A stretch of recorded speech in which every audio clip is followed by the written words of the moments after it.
Oh, it's so good to have you all here. Thank you for joining us. I want to be respectful of everyone's time. Seth and I, the advantage you have of us is we love to talk. You can tell we are pastors at heart, and so we want to be sure to hold your attention and give you all of the information. Yes, and there's a session after dinner. Yes. An important one. We're actually going to be talking a little bit about that during this session as well. So yeah, thank you for that, Leslie. I appreciate it. Well, welcome everyone. My name is Reverend Ellie, and I'm here with Reverend Seth Wispelway, and we are joining you today as representatives from the National Synod. I want to thank you for taking your time to hang on to meet with us both today. I imagine all that you've intaken today must be both exciting and a lot. And so I just ask you for the respect of other people who might have a hard time hearing without the background noises, to do your best to keep yourself on mute, so that way it won't distract anybody else. And thank you for that. In today's presentation, Reverend Seth and I are planting seeds to invite you into a Beyond a Book Study cohort beginning in the first quarter of 2025. It is coming up on May, after all. It'll be right around the corner. And in this cohort, we'll be building on the book, Building Up a New World, Congregational Organizing for Transformative Impact, to explore justice initiatives that center our focus and praxis on economic justice, accessibility for our community, and our environment land back initiatives. And while not limited to those specific topics, our framing is guided by them. The cohort that we're seeking to recruit you all for seeks to center the stories of the congregations, the community they find themselves in, and our personal investment in the sacred. The Building Up a New World book is an invitation for us to reimagine faith-rooted organizing from culturally diverse perspectives. And each chapter provides relevant guidance with countercultural tools, resources, and practical steps, and implementing actions within and beyond the church's doors to incorporate cultural organizing for sustained justice and discipleship. And we're going to do this over 3 months, where we will learn storytelling and story collection techniques. We'll help you discover who you are, who you were, and who you're dreaming of becoming.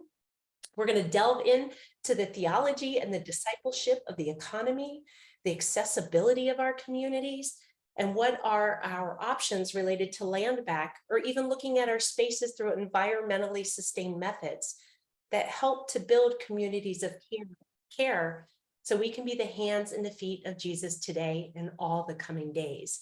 And we hope to, what we're trying to do is, Seth and I throughout the next few months are going to be presenting to 3 different conferences throughout the United States, and we're recruiting congregations and or congregation members to become a part of this cohort. And so today we're going to talk a little bit more about that and kind of give you a practice so you can anticipate what to expect. And so with that, before we do that, I'd like to invite us into a space with a practice of prayer and of developing a safety plan.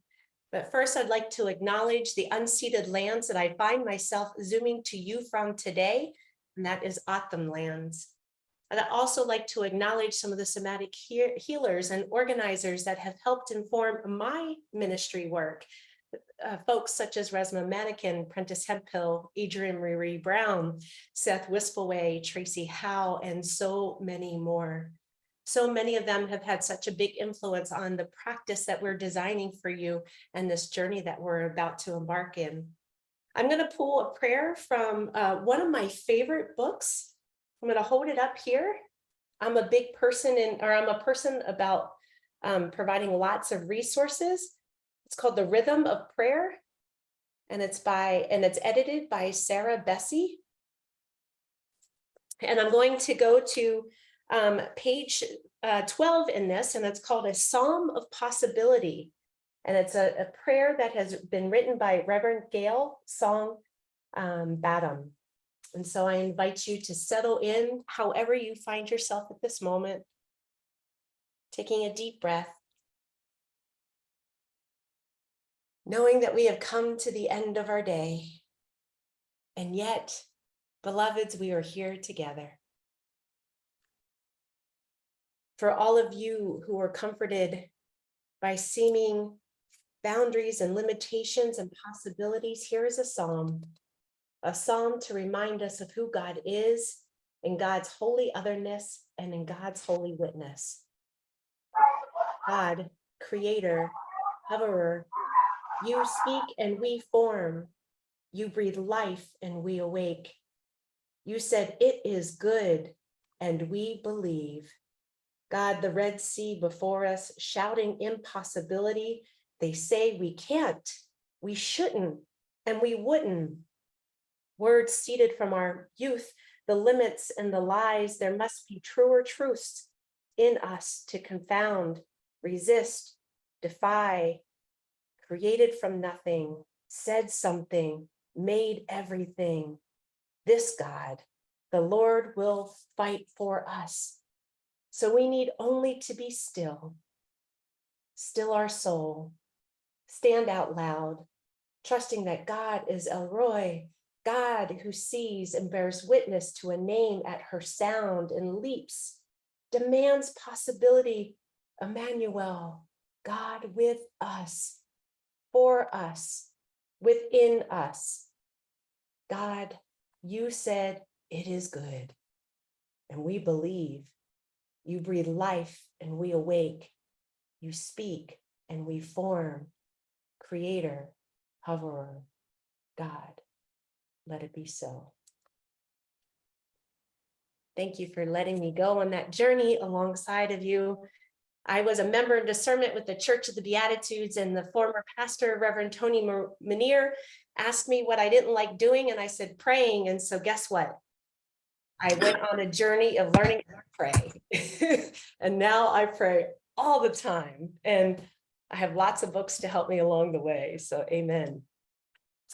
So part of this cohort that we are embarking on is going to include some embodiment practices. And embodied practices for me are incredibly and deeply spiritual. Embodiment means to be aware of our habits, our beliefs, our rituals, and our practices that we participate in and that are held within our own bodies. An embodied practice is an invitation to bring awareness to what we feel when something happens beyond our bodies. And it is at its core a way in which to truly be connected to others. For it is our bodies and our experiences that are weaved together with others. And it's this type of practice that helps us to build empathy and to understand what that really means. And at the national setting, we honor your habits, your beliefs, your varying rituals, and we honor your bodies for the work of doing justice in the world, whether it be within our church's doors or beyond, more than many of us can fully comprehend. And we know that the world requires more of us than we can fully comprehend. And so with that, I'm inviting you to create a safety plan. This is an ever-changing list that is meant to empower you in the times where you feel lonely, lost, exhausted, misunderstood, or even in those moments when we realize that we have unintentionally caused harm to another living creature. And so what I mean by creating this list, it can be written down, or you can just think of it in your head. What are those practices that you engage in when you find yourself all of those things I mentioned? Lost, lonely, exhausted, misunderstood, or those moments you have unintentionally caused harm to another living creature. I'm very much I like to be soothed and rocked back and forth.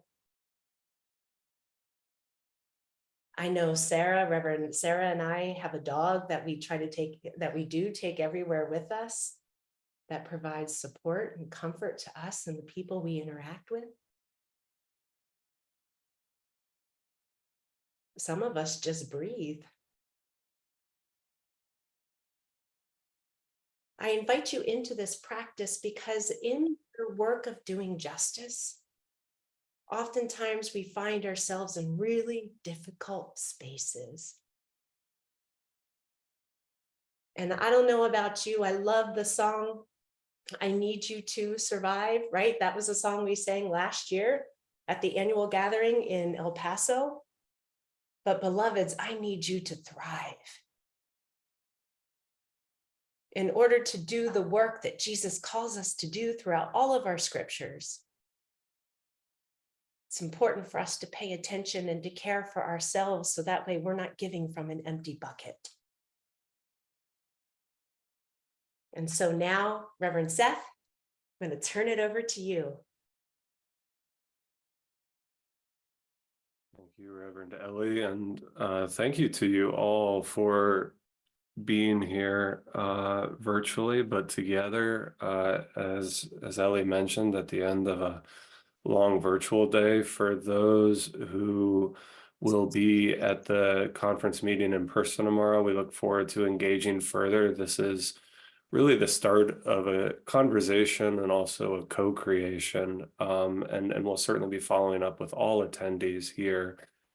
And also just for taking this time and for Reverend Dr. Tony and the conference for opening the space up for what amounts to essentially a teaser trailer preview for a curriculum that Ellie and I are co-creating with our colleagues, but as will be made clear, hopefully, over the course of this hour together, is going to be co-created with you to manifest the better world we know is possible, but oftentimes just takes a little bit of extra connection and skills to make that possible, which is really what this curriculum is about.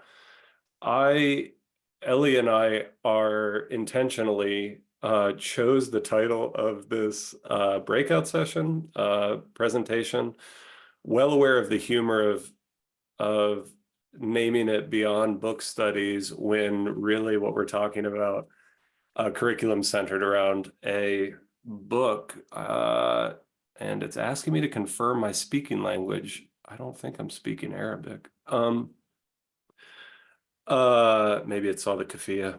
We're well aware of the humor of naming this Beyond Book Studies and a book, but what it gets to the core of is our desire to help find answers together to a refrain I know I've heard many colleagues, pastors, staff, and you and your fellow parishioners have probably heard about essentially what to do in the face of all the world's needs. Churches, including y'all's, all y'all's, that's the plural of y'all, churches, including all of yours, are invested in caring for those in need, caring for the spiritual, material needs of your community. But I'd be remiss not to mention that as a pastor, prior to taking over as the Minister for Economic Justice in the national setting, like Ellie, I'm based here in Tucson.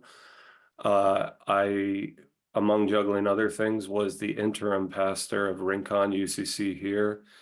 And then have many years working with congregations and communities of faith on a variety of justice issues. I'd be remiss not to point out that we know there is a felt need for knowing how better to address the needs of the world. And that's really what building up a new world is about closing the gap between our stated values and our desire to manifest liberation and peace and justice, and what it takes to do those things in a sustained, joyful, and effective, measurable way. Because, yeah, with the inundation we receive from media, our communities, and so on, there's a lot going on. And at the same time, and that can leave us very understandably burnt out, overwhelmed, despairing. And at the same time, there are tried and true organizing and community building methods for finding sustenance and joy. And we believe that on top of all the good that churches can and are doing, including including yours, there is that much more that can be done that will also be just such a beautiful advertisement for the hope that we share, because these are dark and trying times. And you wouldn't be wrong for fearing that they might appear more so. So this is a sustenance building journey. And so in these few minutes that I have, great question, Sarah. We'll get to that. Will the cohort be only open to UCC congregations? No, it will be ecumenical for those who sign up online. And along those lines, though, I want to take this moment to affirm and then hear from some of you in the chat or unmuted, kind of where you locate the work that you already are doing or what you're passionate about, by starting in affirming the shared values that we have, affirming that you are here because you are part of a faith community, you're part of organizations, you're part of your wider community because you care and have values that believe in this life-giving story. And so this curriculum is not to say, like, come on, everyone, put your money where your mouth is and start showing up. This curriculum is for people who recognize that we have these values, we are wanting and do invest in them, and how to level them up. This could be an hour-long stream of consciousness for me, just affirming what those values are, but to try to keep it in time. I'm going to lean on those banners that many, if not all, of our churches have, often from the UCC, whether they're rainbow or black and white, that you probably know the ones I'm talking about, that start with "Be the church," protect the environment, care for the poor, forgive often, reject racism, fight for the disempowered, share earthly and spiritual resources, embrace diversity and center in that, loving and enjoying God in this life. These are values I affirm that we come bringing in our hearts and often find ourselves striving for on a good day, that encapsulates so many other ways that justice can be manifested. And so along those lines, Ellie talked about the ways we're going to choose 3 tracks from this book, centered on economic justice, accessibility needs within our congregations and communities, and then also around Indigenous sovereignty. And we'll get more into that. But right now in the chat or out loud, what are some of the ways that you all, 1 or 2 things that you're already a part of or passionate about in these zones?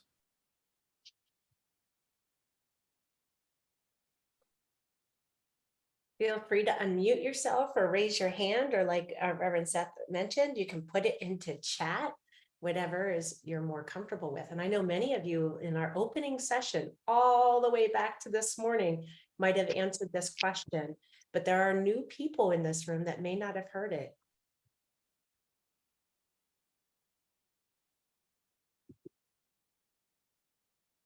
Indigenous sovereignty is something we're still learning about, and our justice team is particularly interested in exploring more. Awesome, Sarah. Thank you.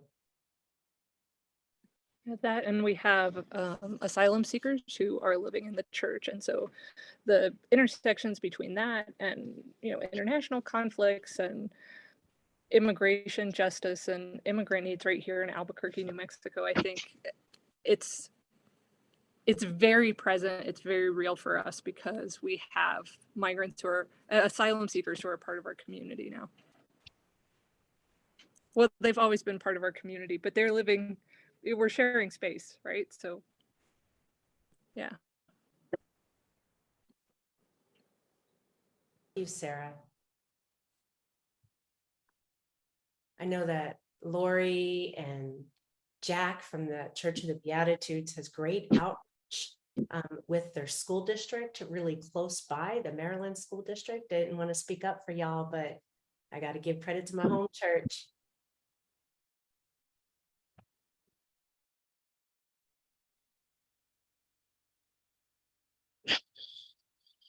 And it's okay if, and we will keep moving this along. in a lot of ways tomorrow in person. And again, in follow-up, we very much look forward to hearing where these grooves are starting to be dug, or like long-term projects that your congregations have been a part of. Really what the curriculum is going to enable is a strategic plan to sit with hard and difficult questions, as I mentioned, to level up and set concrete measurable goals to achieve something that maybe has been stuck in committee for years or just being talked about to death, and really help get them to be like, we can achieve hard things with collaboration and joy within our congregation and our larger community, knowing that the work is being done out there. And then we come along and help blast that good news. So on that front, there are a few reasons we chose these three tracks. We wanted to spend a few minutes talking about what is currently going on in our communities and country to underscore and kind of spark interest in taking on this curriculum. I trust that a lot of what I'm about to say, and that Ellie's also going to share, is going to resonate. Because it's part of a lot of the air we breathe and the culture and society we move in. I'm going to kick things off talking about economic justice issues, in part because that's my contractual obligation. Did you get locked out? And if you're able to mute, that would be wonderful. So economic justice, I have been in my role for only about 7 or 8 months now. And because I'm one person for the entire country out of the national setting, and because economic justice is everything and everything is economic justice, I could burn out really quickly and or be doing a lot of surface level whack-a-mole if I didn't have an organizing plan for how to understand and pull these things together. And so after a lot of prayer and thought and bouncing it off colleagues and friends, what's about to be unveiled from my end is also the way I want to talk to you about how we understand the ways we move towards economic justice, not charity. Charity is good, and we're all good at charity, and that should continue. But I'm talking about sustained justice that understands that the need for charity stems from a system, a violent, extractive, capitalist system working exactly as it's designed to. And so we need to manifest new life-giving and thriving systems. And as it happens, God has a wonderful dream and vision for how economic justice can look. And for me, every single issue that you read about and you're like, oh, shoot, that's really tough. I wish I had a way to get after that, or I want to connect other people who are getting after it, or what more can we do to do that? God has 3 big buckets under which all those issues reside that provide a template and a framework that we can be the hands and feet of. And for me, they make the acronym of a jar. We are called to fill the jar of God's economic justice. JAR standing for Jubilee, the cancellation and relief of debts.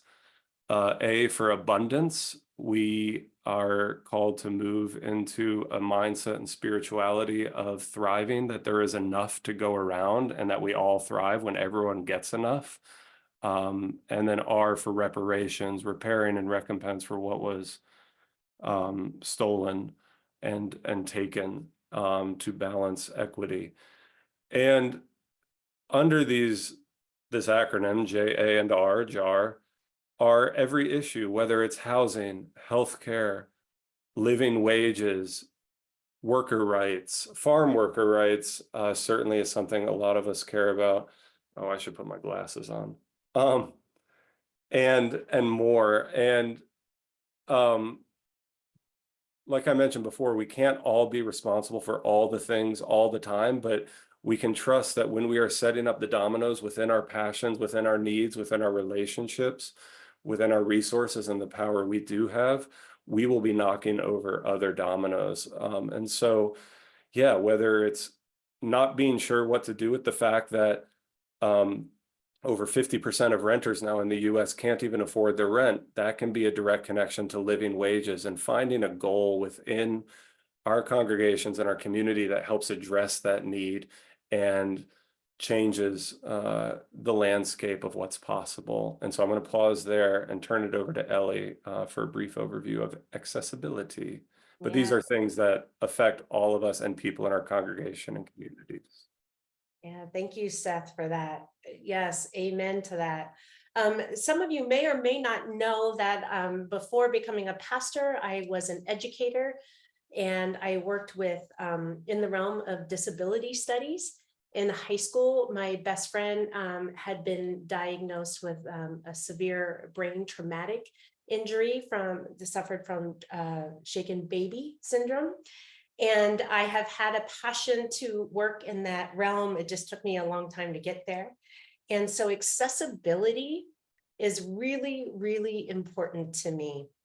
And I served a number of churches within the United Church of Christ and the Methodist denominations. And in that time, as expected, I witnessed all of us getting older. I don't know when that happened. Oh, let me see. I got to confirm my language. English. Kind of. I was an English teacher as well, so there you go.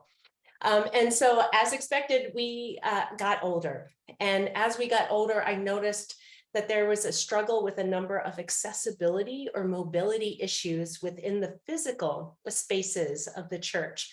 And thus people tend to disengage in certain activities or the church altogether because of those restrictions. And so as our congregations continue to age, I wonder, how often are we invited to look at our physical space? Are there pews or chairs? And how much space is in and between and around those chairs or pews? Is there closed captioning offered during live worship service? Is the technology we use or hope to use and the support associated with using technology available for those who might hurdle that line of growing up with or without technology? What about our front entrances from the street curb to the door? Are they accessible? Even about the lighting in the space, thinking about, is it bright enough? Do we have lights that are flashing that might impact somebody? What about the blinds that we use to cover the windows? And do we have an ASL interpreter available? Basically, how are we, beloveds, living into our extravagant welcome and more than just hanging a banner on or in our building? And while I'm initially referring to worship spaces, I'm wondering how many of us consider beyond the church's doors. I know in Maricopa County, in Phoenix in particular, over the pandemic, there were a number of handicap accessible ramps from the street to the curb being redone. I don't necessarily see that here in Tucson quite yet. So what is it beyond our church's doors? And then how can we support accessibility for those in the community where we reside geographically, whether or not they come to our church, right?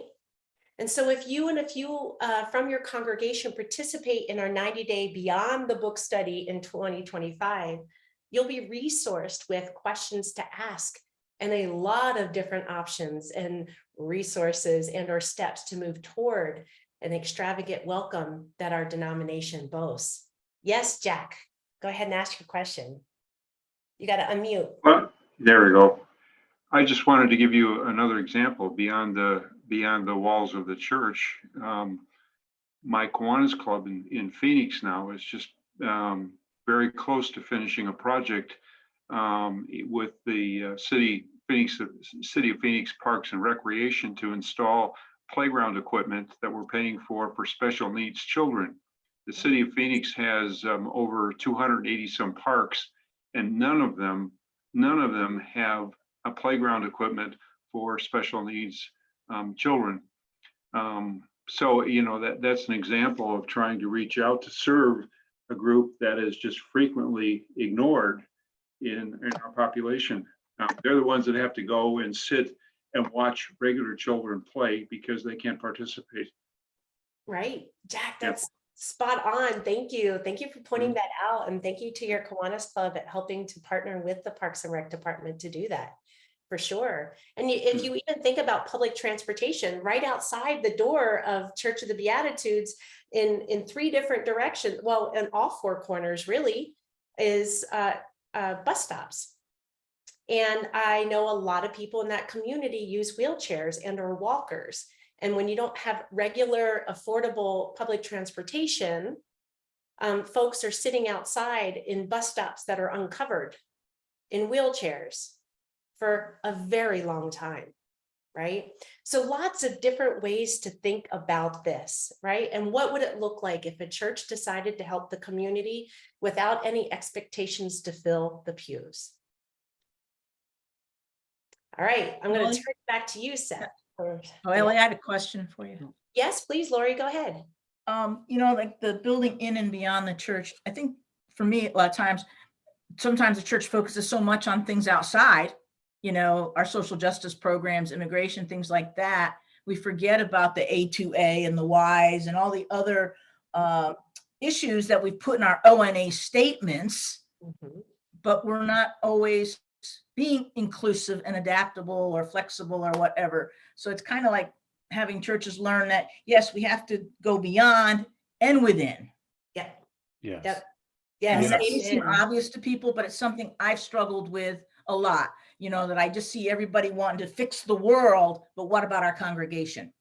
Right. And that, yes, Lori, and that's something specifically, I know my experience with First Church UCC is for the longest time, they had an ASL interpreter there, and there wasn't anybody that really specifically identified needing it.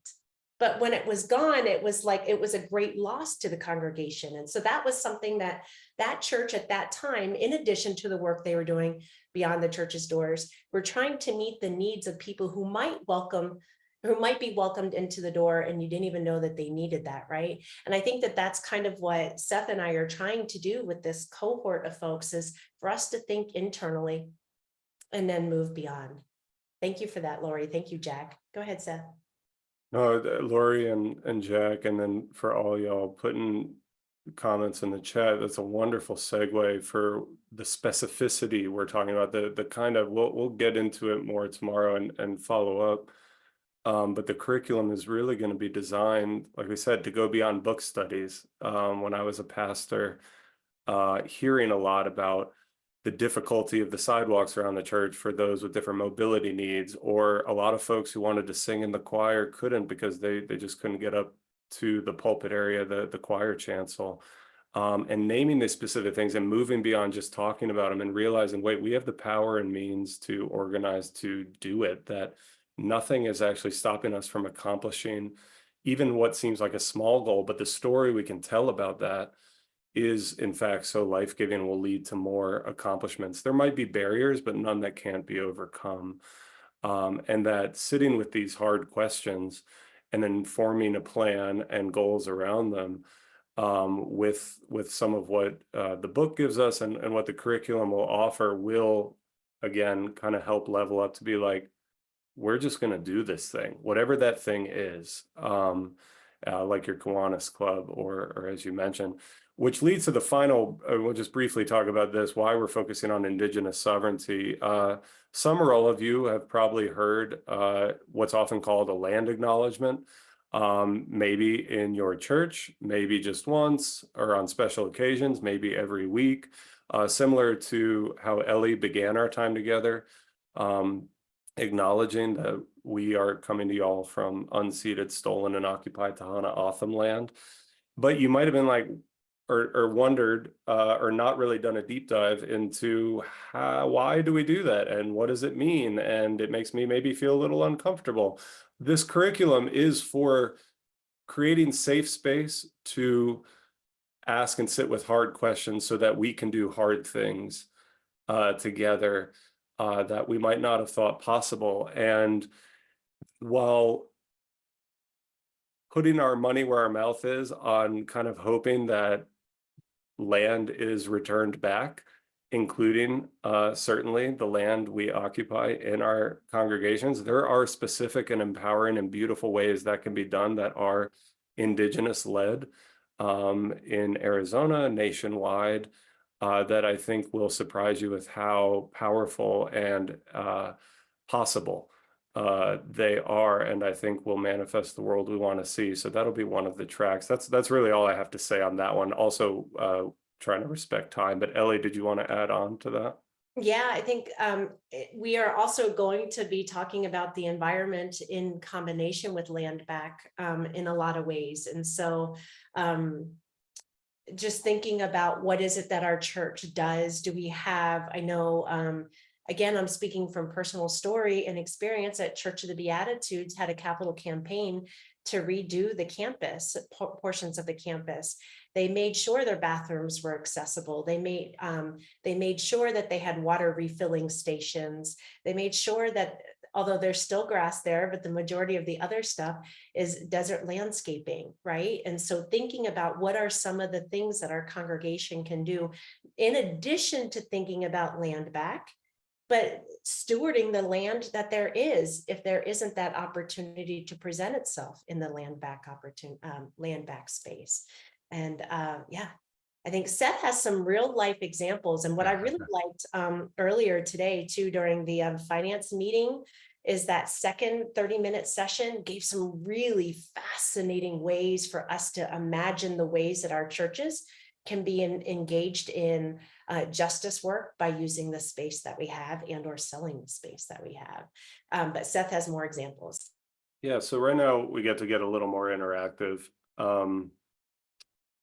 I'm going to put out 3 big questions that are related to each of these 3 tracks to kind of sit with, and not having an answer to them in your contemplation is totally okay. It's also an answer. It's a starting point. Not having an answer is a good answer. It's not a bad thing. It just means, wow, that's something to look at, but really spark, but I can already tell that many of you are asking these questions of yourselves, if not even your congregations already. So yes, these are the 3 questions. What is your church's theology or praxis around economic justice? How, if it is your church provide accessibility to all and all different needs, whether visible or sometimes less visible? And how do we go beyond land acknowledgement? So sit with these questions for just a moment. I'm going to give a couple of examples of how different churches in the UCC and beyond, and also different communities, have quote unquote leveled up, which is just the term I'm sticking with at this point, to do what others thought might not be possible, and in so doing achieve things that had such a beautiful ripple effect, that to do these hard and beautiful things actually does, like scientifically proven, make life better for so many. So one that I'd love to point out on the economic justice front, some of you may be familiar with, but a few years ago, the United Church of Christ at a national level led a campaign to cancel. I don't say forgive because it makes it sound like the borrower of medical debt is to blame in some way. But I'm talking about medical debt because we're starting from the point that healthcare should be freely accessible to all. We have the money, we just don't have the political will in this country. So we led a campaign nationwide to cancel medical debt, partnering with an organization called RIP Medical Debt, and churches were invited to join that effort. And a couple did many did that. Yeah, and this is like debt that's bought up by debt sharks, debt collectors, after people have not been able to pay their medical bills. So often it's bought for pennies on the dollar, and can then be canceled proportionally for pennies on the dollar, and relieving the burden of the outsized medical bill on those who originally incurred the debt from needing, again, what should be universal. And so a couple million ended up coming forth through this national campaign. I've been especially close talking since in my short time here with a congregation in Appleton, Wisconsin. That person came up with $25,000 through organizing and building relationship, to learn that thousands of families in the kind of Tri-Rivers area around Cincinnati, Connecticut, and West Virginia borders have been relieved of, oh gosh, I want to say some hundreds of thousands of medical debt. So think of what you could do when like thousands, I'm speaking to you with still a $5,000 medical bill myself from 2 years ago that I have no idea how I'm going to pay. So think what you do when it's like, oh, that's not hanging over me. So that's one concrete example. Am I doing all of these, Ellie? All right. Another on the accessibility question, there was a big move towards disability rights in the late 60s and 70s. And in Stanford, community members, students, and then churches got on board supporting disability rights activists who took it upon themselves to do something that the powers that be were not doing, which is to start curb cutting and start to put in, like, do kind of flash ramps with, like, you know, wet concrete and do everything to kind of force the issue. This is the kind of, you know, civil rights, civil disobedience, so-called, but that's really just about accessibility and dignifying the inherent divine image, humanity of all those who operate in this world that often, because we live in an ableist society, isn't made possible. And it took on until the powers that be made this a standard and norm of the city. And there's an amazing paper that can be shared with participants that studied the effects of the curb cutting, originally for people who use wheelchairs or other mobility devices, that showed that this improved quality of life and transportation and so much more for so many other folks, whether they use other wheeled devices, parents with strollers, and on and on and on. So there's this curb cut effect that actually doesn't just apply to accessibility services, but that we can be a part of.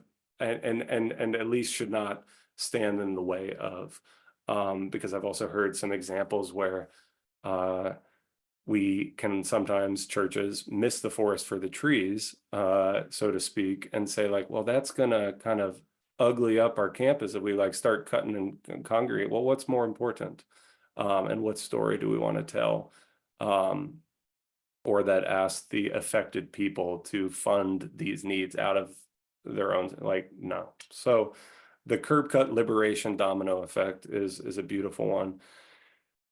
Oh, how do we go beyond land acknowledgement? I don't know if anyone here has heard of the NDN collective, as in Indian, indigenous-led movement. I just had the privilege of being on a webinar, learning directly from them last month, and the grants that they're giving to provide holistic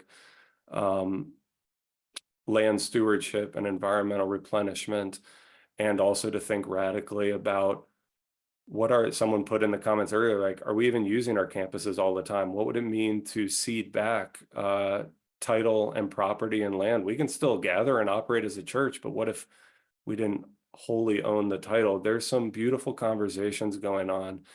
And I will say, at least from personal experience, I know from a lot of indigenous leaders I've heard from, we've done land acknowledgements, we renounce the doctrine of discovery and manifest destiny, but how have we really renounced it when we are benefiting directly from those spoils that were stolen in our everyday life? And this isn't about making us feel guilty. That's the stuck place. This is about being liberated into a new story and leveling up. So those are just a few examples of the work that's being done out there. And what is really beautiful about this book that I really want to underscore, so that we all feel liberated from at least more heartburn at what's going on and the hugeness of all these issues, is that the work is being done, beloved, to all these things, that we don't need to come up with a new program necessarily. We do not need to come up with a whole new initiative or get the whole church on board. This curriculum could be for 2 or 3 of you to put together a dynamic plan that builds power, includes other people down the line, and comes alongside work that's already being done. And similar to that church in Appleton that found themselves part of a large story, and now they're all fired up about, like, we are going to just look what we came up with and look how many lives it changed, of people we don't even know, but everyone's breathing easier. So that's probably my time limit. Yeah, that's great, Seth. Thank you. Anybody, again, I keep coming back to, I know so many of you on the screen, which is such a blessing to work for National and be able to have our first presentation to my home conference. I'm claiming y'all as my home conference. And anybody who's ever had to design the altar space for the pastor who's preaching that day knows that when the pastor only asks questions during the sermon, that you're a little bit limited in what you're able to decorate or design your altar space with. But unfortunately with me, that's what you get. I'm an educator at heart.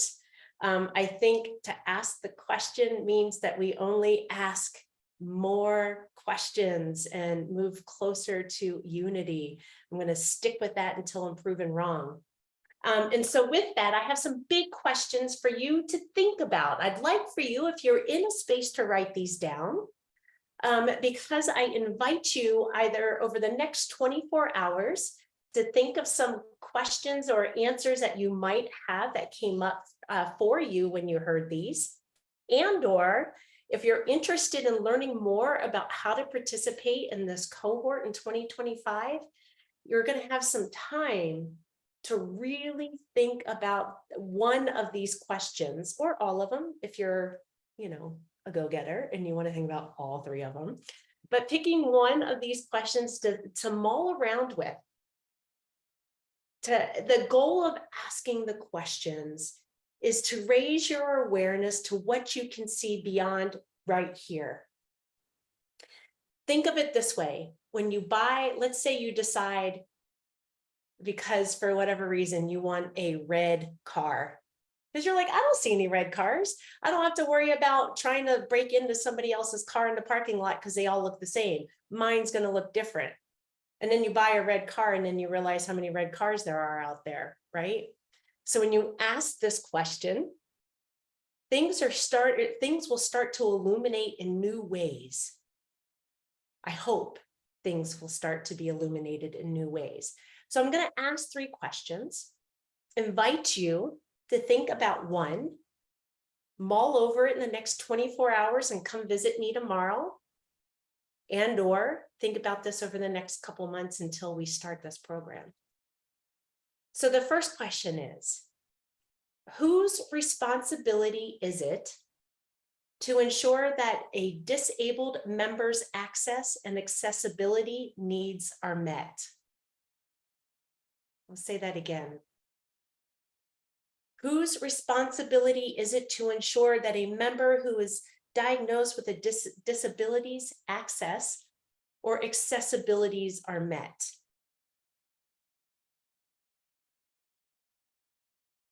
And I'll put these into chat as well. The second question is, what does land back mean to you? Or, oh, please, yes, not knowing the answer, because that's where we start. Yes, amen, Seth. So what does land back mean to you? Or how regularly during the year are our environmental concerns included in worship or in church-related gatherings or in leadership meetings? I'll say that again. What does land back mean to you? Or how regularly during the year are environmental concerns included in worship or in church-related gatherings or our leadership meetings?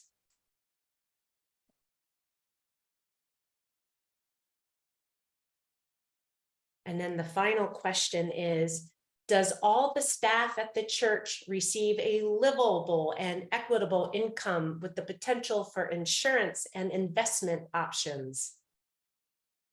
That means your facility manager, that means your church administrator. That isn't just the pastor. Look, I love pastors and all, being one. But pastors don't make the church run. They shouldn't, in my opinion. Not with our polity. Not with our polity, right? Thank you. So does all staff at the church receive a livable and equitable income with the potential for insurance and investment options? Yes, 16-page bulletins are printed off each Sunday. Yes, it's good. Susan, yes. And so just asking these questions, like I said, is an invitation for you to think about things just a little bit different. And they're common questions. They're not trick questions. And you can substitute the idea of trans brothers and sisters, immigration, open and affirming, all of the things, right? All of the things. Like I said, just because we're focusing on this cohort on these three ideologies and delving into the theologies of them, it really is just a place to begin. Because if everybody has a fair and equitable income with access to things while honoring the people who have come before us and who will come after us, can I get an amen? Our world is gonna be a better place. Back to you, Seth. Oh, wait, no, it's me. That's right. Wait, Oh, real quick, well, it's me, go real ahead. quick. So not only tomorrow do I hope that you come up and bother me with your questions and your answers, but what we really like to hear is there's something called convivial research or convivial praxis, right? And what that means is people coming together, sharing responsibility for growing their community. And so Seth and I have a lot of shared ideology and theology, and we differ on a lot as well. But if we're trying to create a program, yes, convivial research or convivial community practice. What it means is convivial means shared knowledge, resources, responsibilities to create a community of care together. Just because Seth and I are from national ministry setting and just because we're the ones that are hosting this does not mean by any stretch of the imagination that we know it all. In fact, I know nothing. I get paid to know nothing. I don't know how the heck that happened, but I'm glad I get paid to know nothing. They should have told me this in college before I racked up $200,000 worth of debt, but here we are. So what I'm inviting you to do is to think about what are we missing or not thinking about? Because if you're interested in participating in this cohort alongside other congregations and conferences throughout the United States, you're going to be able to talk to Seth and I tomorrow to ask more questions, to share your thoughts about what we might be missing or not thinking about. And then you'll be able to reserve your spot in the cohort. So Seth and I can stay in touch with you over the next couple of months before it joins, because when's our election day? November what? So by November 14th, you're going to forget that you said you signed up for this, but I'm not going to let you forget. Trust me, I am not going to let you forget, because that's when the real work begins, beloveds. Now it's over to you, Seth. Thank you. No, it's a great segue. Thanks so much, Ellie, and thanks to y'all. And that the way I just want to close us out before I kind of do a bit of a modified benediction I like. And for those who like kind of brass tacks, what you'll quote unquote be signing up for, I mentioned and teased throughout, oh, it could just be a few of us. And these are the hard questions. And how do we get from point A to point B? But brass tacks, what we're thinking about, but want that co-creation with you all and other pilot groups and churches and these other conferences is 12 weeks. Doesn't mean you're meeting every week, but we're going to bring forth voices and co-creators over these 12 weeks, where roughly the first 4 weeks will be involved sitting with these kind of hard questions, of which Ellie just gave a few examples. Like, I also don't know how to ensure all your staff get the most robust healthcare and living wages possible. But asking the questions and figuring out that information, is part of the process. And how to do that without continuing to pass maybe deficit budgets in your church. But I do believe it's possible. And what we bring is an ability to figure it out together with you. And as does this book, because it's not only possible, but we wouldn't be doing this. We didn't strongly believe doing something like that as an example would lead to actually thriving. It's a leap of faith, but a lot of us are passing deficit budgets anyway without paying living wage or healthcare, for example. So what do we have to lose really to manifest the world and that sort of thing? That's not obviously universally true. I'm just speaking kind of hypothetically, though not entirely hypothetically. And so the first 4 weeks will be sitting with these hard questions, teasing out the answers. The second batch of 4 weeks, what we're thinking about and would love feedback on is going to be, again, there will be programming, there will be learning. We'll be choosing your groove, choosing your target. It could be that playground kind of example, not trying to do everything. We are going to achieve one thing. It could be seemingly small. It could be creating access to the pulpit, to the choir chancel. But what are the stories we could tell out of that? What can we show ourselves?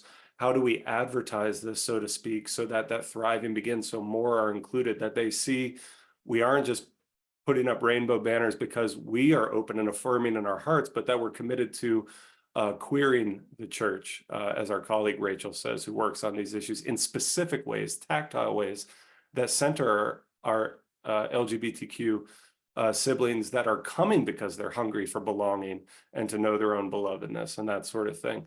And then the final 4 weeks will be coming up with a plan, strategically plan it, and then we walk and follow up with you on how that execution is going until it's done. So I hope that gives kind of a concrete thing, because I know I and others are like, okay, so what are we signing up to do here? And that'll be it. It's kind of a discipleship curriculum to say, all right, we're going to build these muscles that organize for new levels of justice that are going to lift a lot of boats. Do connect with us tomorrow in person. We'll follow up. We hope there's going to be copies of Building Up a New World to show you in person. They are being fast-tracked. And for those who won't be there in person, we will follow up with y'all as well. Okay, and now, beloved, deep breath. Inhale through the nose. Exhale through the mouth and hold. Do that a couple more times.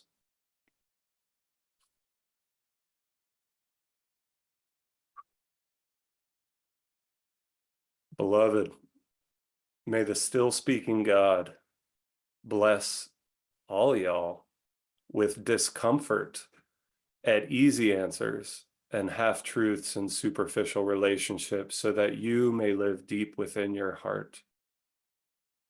Beloved, may the still speaking God bless you with anger at injustice, oppression, and exploitation of people, so that you may work for justice, liberation, and peace. Beloved, may the still speaking God bless you with tears to shed for those suffering from pain and rejection, genocide, ethnic cleansing, settler colonialism, transphobia, homophobia, misogyny, white supremacy, ageism, ableism, and more, so that you might reach out and embody solidarity with them in comfort until that pain is turned into joy. And beloved, may all of us be blessed by the still speaking God with enough foolishness to believe that we can make a difference in this world, so that we can do what others claim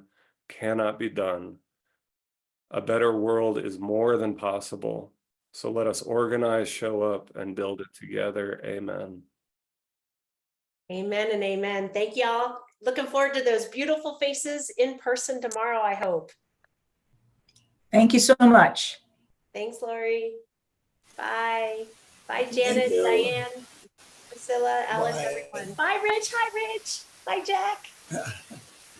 Thank you. She knows all her friends.